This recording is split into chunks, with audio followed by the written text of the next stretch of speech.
আবারও রাজবাড়ীর দৌলদিয়া ফেরিঘাট থেকে পদ্মা নদীতে পড়ে গেছে এসবি পরিবহনের একটি যাত্রীবাহী বাস। এ সময় চালক ও সহকারীকে উদ্ধার করা হয়েছে, তবে তাৎক্ষণিক কোনো হতাহতের তথ্য পাওয়া যায়নি। শুক্রবার সকাল 9:30টার দিকে ফেরিঘাটে 7 নম্বর পন্টুনে এ ঘটনা ঘটে। বিষয়টি নিশ্চিত করেছেন বিআইডব্লিউটিসি দৌলদিয়া ঘাট শাখার সহকারী মহাব্যবস্থাপক মোহাম্মদ সালাউদ্দিন। তিনি বলেন, সকাল 9:30টার দিকে কুষ্টিয়া থেকে ঢাকাগামী এসবি পরিবহনের একটি বাস দৌলদিয়ার 7 নম্বর ফেরিঘাট পন্টুন থেকে নিয়ন্ত্রণ হারিয়ে পদ্মায় পড়ে যায়। এখন পর্যন্ত হতাহতের খবর পাওয়া যায়নি।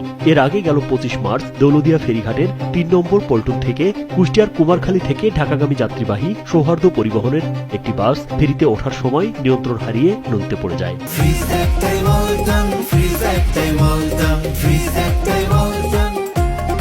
এই ঘটনায় মোট 26 জনের মরদেহ উদ্ধার করা হয়।